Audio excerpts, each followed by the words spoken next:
ñëpp suñu yaay maman Sitop Babou maman Mariama Badi maman Mariama ñeen ñëpp ñu ngi leen di nuyu bu baax. am seen mbégte saa su ne di ànd ak yéen donc on va démarrer sans plus tarder la régie bu baax rek ñu dem tàmbali li nga xamante ni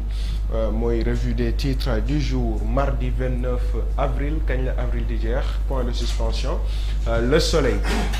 ñu tàmbalee ko nag li nga xamante ni mooy seetal sunu réew ñi miinoon ko fi lool ay weer ñu koy daal di gis mu nekk en pause mais actuellement saytu bi nga xamante ni en tout cas le soleil yéen kaay indi na ko mooy l'insalubrité reprend ses droits dafa mel ni nag actuellement li nga xam ne tàmmoon nañu ko ci weer yi ñu génn à travers activité seetal sunu réew yi ñu doon amal chaque premier samedi du mois dafa mel ni dafa laisser la place en tout cas à l'insalubrité salte bi daal dina dellu si waat un nouveau coup de balai du chef de l'État réclamé Oumar Ba les autorités ont eu le courage d'évaluer pour mieux agir en tout cas loolu itam mu nekk loo xam ne dañu koy fàttalikuwaat rek kaddu yi nga xam ne le président de la République ci boppam yëkkati woon na ko muy dernier bi mu defoon fële ca Guédiawaye ci bloc administratif la mu waxoon mooy lan mooy dinañ xool naka la ñu koy organiser waatee defaraat ko ba mu gën a mën a tegu ci yoon waaye itamit jóge ci li nga xamante ne amaana peut-être mooy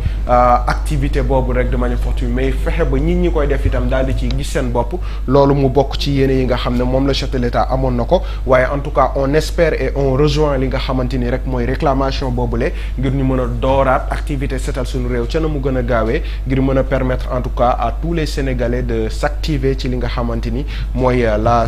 salubrité au sein du Sénégal waaye itam fépp foo xamante ni gox-goxaan la fii ci réewum Sénégal résolution de conflit médiation influence régionale les monarchies du Golfe au contre du jeu loolu itam mu nekk mbir moo xamante ni andi nañu ko waaye itam l'État réévalué na li nga xam ne mooy les salaires du minimum loolu itam mu nekk mbir moo xamante ni ñàkkul ni ci kanam nañ ci ñëw ci plus de détails ñu dem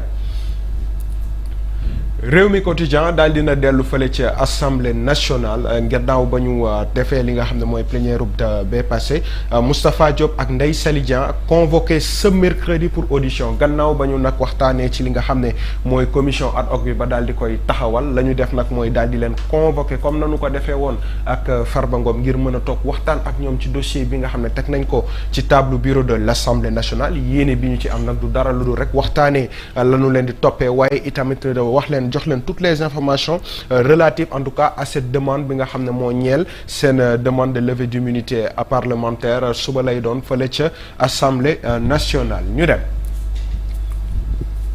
régi ñu dem ginnaaw boobu ñu dem ci direct news nag ñëw na ci aveu de corruption portant sur 250 millions dont 50 millions remis qu'attend le procureur pour arrêter Cheikh Gueye l'ex-directeur de la construction lii tamit mu nekk question boo xamante ni daal dinañ koy teg ndaxte ba ñu waxee ci affaire Ismaïla Madior Fall concernant les 250 millions yi nga xam ni laajte na ko pour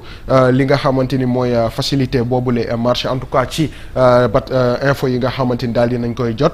question ba ñuy laajte nag mooy ki nga xam ne moo ko teewee en tout cas nekkoon ex-directeur de la construction ak itam Cheikh Gueye Milé mi nga xam ne moo nekkoon au plein point ci mbir moomule lan la ñuy xaar pour daal di leen arrêter ndaxte nag wax nañu def nañu ay aveu par rapport ak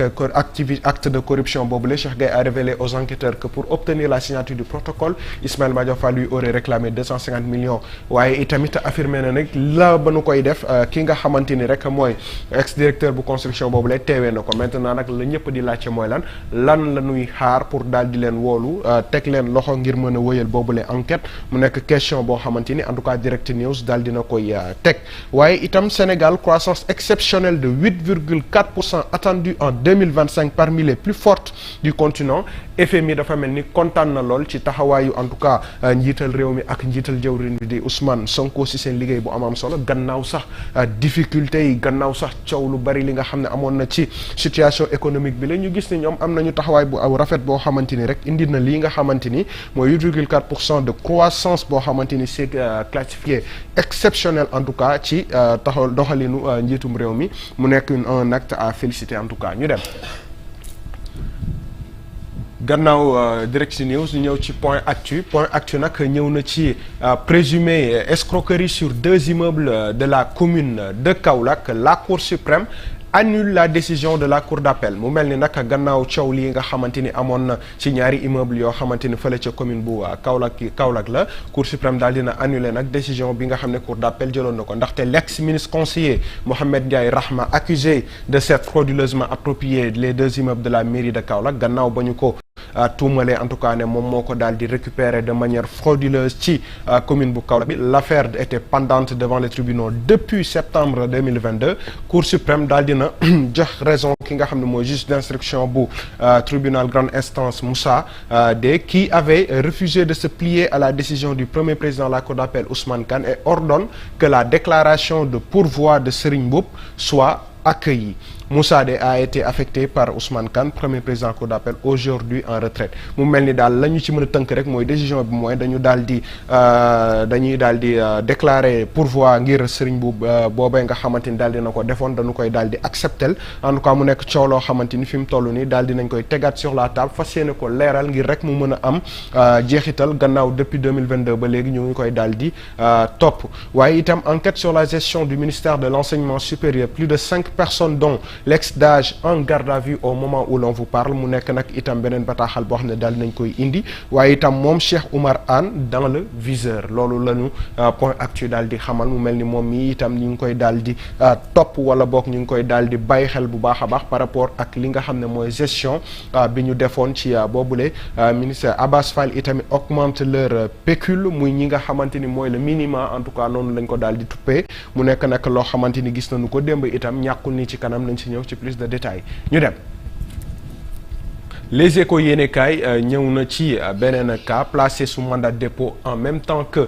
Demba Ngom le cas brûlesque de Abdoul Aziz Kane lii itam mu nekk beneen mbir boo xamante ni indi nañu ko il est tombé des nues quand il a appris qu'il est poursuivi pour complicité sur 31 milliards tailleur il a hérité d'un petit atelier sis à la Médina actuellement il traîne des arriérés de loyer et vit au jour le jour moom mi nga xamante ni daal dinañ koy jàpp boole ko ci dossier wu moom Demba Ngom di frère ci ki nga xam ne mooy Farba Ngom affaire bi nag nee nañ bett na ko lool ba mu yëgee ne dañ koy topp ci complicité wu 31 milliards ndaxte moom déjà tailleur la te itam benn atelier bu ndaw la yor fële ca Médina actuellement itam mu ngi daal di am ay bor ngir loyer bi nga xamante ni daal dina war na ko di fay mu nekk nag mbir moo xamante ni en tout cas les Échos indi na ko ba tax na rek la ca des rek nañu bàyyi yoon mu daal di andi ay leeral par rapport ndaxam dëggantaan bokk na bokkul mu nekk mbir moo xamante ni rek dañuy bàyyi la justice def la mu war a def fermeture de médias par le régime de Pastef lañ ko daal di tippee des conséquences dramatiques sur le plan social loolu la les Échos daal di andi itam des journalistes des techniciens community managers infographes animateurs à la rue malgré de maigres salaires c'était une source essentielle de revenus dans un contexte économique très difficile déjà difficile une immense déception pour beaucoup de jeunes qui avaient pourtant soutenu le projet loolu la kii nga xamante ni mooy les Échos daal di indi mu mel ni rek fi mu toll ni milieu médiatique bi le doon na milieu boo xamante ni bu jafe nekk la ndaxte la ñu ci mën a jàpp rek mooy ñii fi nekkoon di si daan seen doole akus néew gannaaw ba ñu daal di arrêté seen i médias ak yu ni mel actuellement dañuy daal di yokkaat yeneen i coono en tout cas noonu la ko les Échos daal di indee waaye itam ñu fàttaliku ni rek ci ginnaaw amoon na ay mbir yoo xamante ni dooroon nañu ko ngir rek lii yëpp ñu daal di koy mën a ñu si bañ a àgg ba tax na rek loolee itam yeneen i waxtaan la yoo xam ne du ñàkk ci kanam nañ si daal di ñëw ñu dem. enquête yéeni kaay nag dem na fële ca Côte d'Ivoire tel quel Tidiane Thiam mooy moom mi nga xam ne dañ ko daal di génnee ci liste électorale yi lee mu nekkoon en tout cas entre guillemets principaux opposants waaye itam ki nga xamante ni yaakaaroon nañu ne dina daal di amap ndam ci lii nga xamante ni rek mooy élection yi ñu daal di dëgmal radié des listes électorales Tidiane Thiam voit sa candidature fragiliser un héritage entre 3 pays Sénégal, France et Côte d'Ivoire au cœur d'une bataille politico-identitaire. L'ombre de l'ivoirité ressurgit. L'affaire rappelle le douloureux précédent d'Alassane Ouattara. La dynastie Thiam mi nga xamante ni rek fi mu toll nii lañ ko tuddee rek mooy le fardeau de l'héritage mu mel ni la nga xam ne moo nekk ci ginnaawam rek moom mi nga xamante ni mën nañ gis si moom ab sénégalais ab français ab ivoirien loolee itam beneen coow la woo xamante ni rek daal dina boolewu ci gannaaw ba nu ko radier des listes électorales. Dans tous les cas on suit l'actualité et on attend li nga xamante ni rek mooy jeexital bi nga xam ne dafa dellu si ci jaar-jaaru Tidiane Thiam. Absolument mu ngi noonu Immigration irrégulière encore 39 Sénégalais introuvables mu mel ni itam lii nga xamante ni mooy coowal mbënd bi itam ba tey jii ñu ngi ciy gis ay yeneeni cas yoo xamante ni rek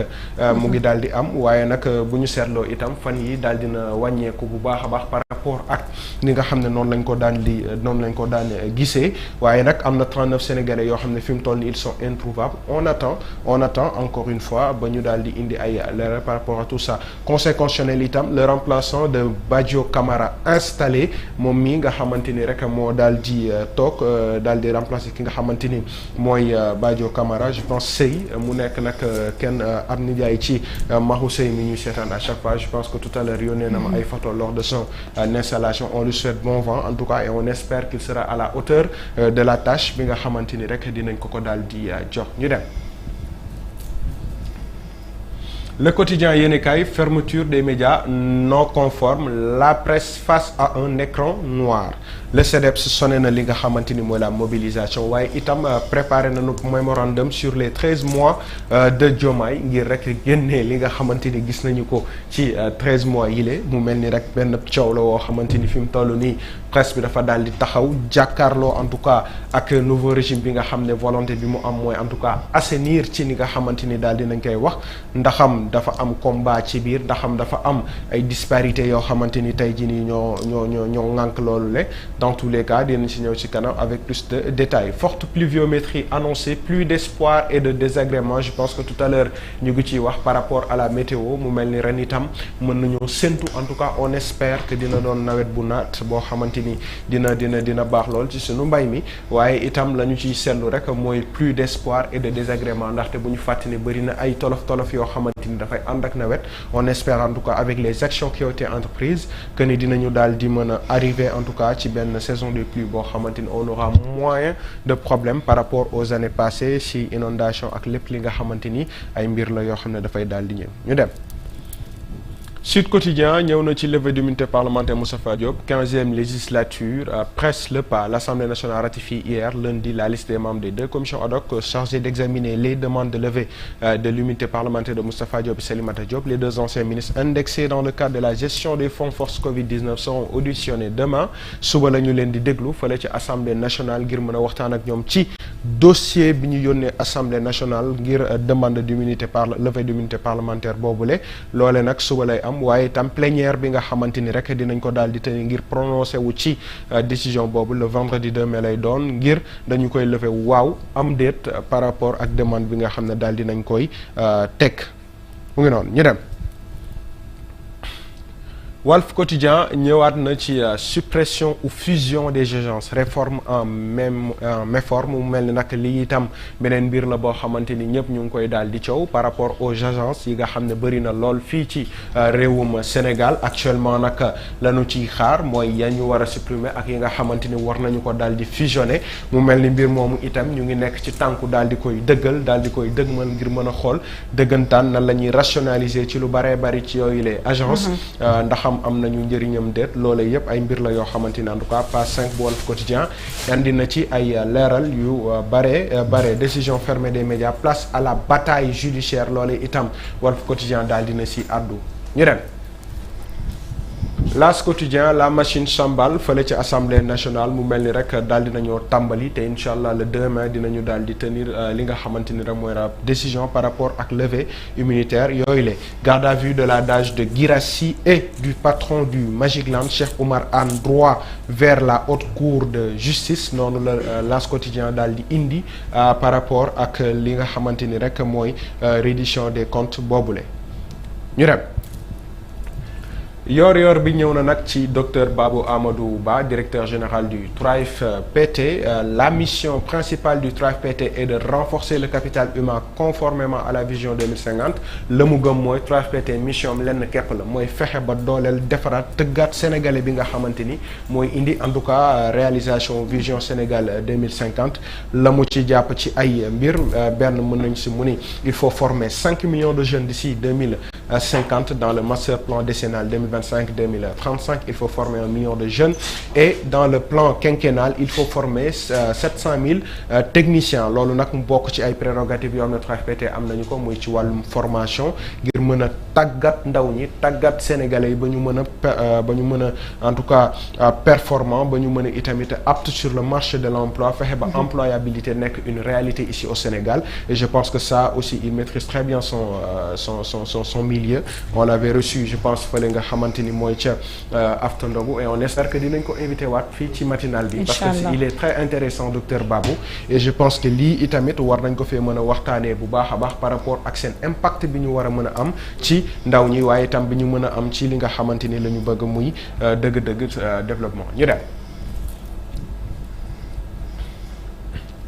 L'Observateur ñëw na ci enquête sur la datation en paiement par la construction du centre de surveillance pour bracelet électronique coow lii itamit fi mu toll nii daal dina ñëwaat à la charge de manière explosive en tout cas selon l'Observateur ndaxte les domaines et l'urbanisme au cœur d'un faux grossier et d'un vol d'assiettes foncières. Comment l'affaire Ismaïla Madior Fall Cheikh Gueye a conduit à l'audition des anciens directeurs des domaines Mame Boye Diao et Mamadou Gaye mu mel ni ñaari tur la yoo xam ne dafa ñëw dollee ko waat ci dossier bi lee Gueye waaw Gaye bokk ci ay waay sa boo waxee Gaye day ndroog sama tur bi quoi maa ngi plateau ay yow donc dafa mel ni rek dossier bi ni daal dinañu dolliwaat yeneen ñaari tour yoo xamante ni ñëw na bokkaat ci mbir mi comme ni ngeen ko gisee moom Mame Boye Diao ex directeur domaine waaye itam ki nga xamante ni mooy directeur bu urbanisme itam di Mamadou Gueye daal dinañu leen woo ñoom itam auditionné leen waxtaan ak ñoom ci dossier wu Madior Fall ak Cheikh Gueye bile ndaxte Moustapha Dia présidente de la CCOD contredit les directeurs des deux domaines et évoque deux lettres qui attestent le faux. La mafia des impôts et des domaines de Guédiawaye s'empare de plusieurs dizaines de terrains avec des cartes d'identité ramassées. L'identité d'un demandeur d'emploi frauduleusement utilisée dans le vol de parcelles. C'est à la veille de ma convocation à la police que le responsable du cadastre est venu me supplier de ne pas dénoncer, confie-t-il à l'enquête. Mu mel ni nag coow la woo xamante ni dugal na bu baax a baax ñaari nit yi ngeen di gis ni muy Mame Boye Diao ak ki nga xam ne mooy Mamadou Gueye. Dans tous les cas on attend ci ay leeral yoo xamante ni dina ñëw ci lu yàggul dara ñu dem. Aïcha Thiam Libération ñëw na ci affaire Tahirou Sarr Farba Ngom mu mel ni nag coow li daal dina jógaat gannaaw ba ñu leen tëjee depuis lors waaye itam juge bi corsé na bu baax a baax li nga xamante ni mooy dossier bi ndaxte moom Farba Ngom tey jii ci 10 heures passé na déjà waaye itam Tahirou Sarr suba ca 10 heures dañu leen convoqué pour de nouvelles inculpations yeneen i mbir yoo xam ne ñëw na dolleeku ci seen nëpp dossier waaye itam Demba Ngom di frère ci Farba Ngom ak Abdou Aziz Kane écroué pour complicité d'escroquerie et blanchiment de capitaux portant sur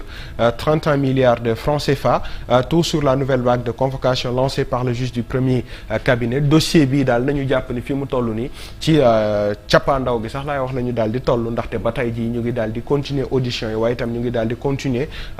yeneen i inculpation yi nga xam dafay ñëw adossé aussi ngir rek ñu daal di mën a leeral lépp loo xamante ni ñeel na ñaar ñii nga xamante ni mooy Farba Ngom ak Tahirou Sarr ñu dem. Aïcha Rewmi Quotidien ñu jeexalee ko sport demi-finale de la Ligue des Champions muy les Parisiens le PSG défie Arsenal à l'Emirates Stadium mu war a nekk match woo xamante ni mu neex lool lay doon en tout cas pour deux équipes qui ont été conquérantes durant toute cette Ligue des Champions en tout cas et on espère qu'on verra du très beau jeu et man j'en suis convaincu dans tous les cas ce sera ce soir le PSG qui va défier Arsenal biir këram du yomb mais en tout cas on espère que dina doon match boo xamante ni ça va pas se terminer sur un score nul donc loolu la ñu ci xaar Brésil itam accord de principe pour l'arrivée de Carlo Ancelotti dafa mel ni nag sama paa bi fi mu toll nii am na accord de principe ak Brésil en tout cas c'est tout le meilleur qu'on lui souhaite qu'il continue sa brillante carrière bi nga xamante ni daal dina koy door moom Carlo Ancelotti dans tous les cas Real Madrid soxla na peau fraîche ñu dem.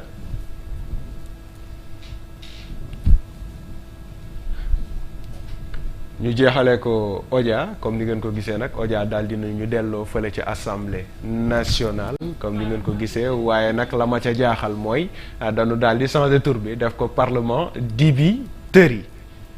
waaw lan moo waral loolu bàyyi naa ku nekk daal di interpréter na mu ko gisee waaye la ñuy njëkk a seetlu rek ci audio bi mooy lan Ismaïla Madior Fall ak i bracelet mu takkee ko fu ne nag waaye itam koppar gi nga xamante ni rek mu ngi daal di daanu mu mel ni rek fii problème mu bracelet la ak koppar waaw moom la ñu mën a seetlu ci Ismaïla Madior Fall waaye kii nga xamante ni rek mooy Moustapha Diop ak Ndeye Tali dafa mel ni ñoom ñaar dañoo daal di échanger ay dàll xaw ma ndax seetlu ngeen loolum déet self défense gis nañ ko fi mag xaalis gis nañ ko fi comme que xale xaalis weesu na fi mu toll nii dafa mel ni ci mag xaalis la ñu daal di topp waaye itam et toi tu ne viens pas à notre fête waaye moom la nga xam ne moo ko itteel je suis un peu pris par ces bracelets électroniques je vous rejoins après donc gannaaw mu leen di rejoindre fële ci assemblée nationale dafay lijjanti coowal bracelet électronique yi nga xamante ni moo fi nekk ak koppar gi nekk ci wet wi loolu la ñu Odia indil tey ñu saytu ko fii ci Sans Limites TV plaisir et honneur en tout cas on vous donne rendez-vous demain inchallah rabbi pour une nouvelle étude. Et nous souhaitons un prompt rétablissement à Jaratou Mamy Samb. Inch'Allah elle reviendra vite. mu dellu si waat ëllëg inch'Allah daal di ànd ak ñun ci waxtaan bi alors merci à toi Fary. Allez, merci tu assures toujours l'intérim bu baax a baax a baax a baax et tu le fais très bien alors ñu ngi lay jaajëfal bu baax a baax a baax ci leeral bi jukkil ñu li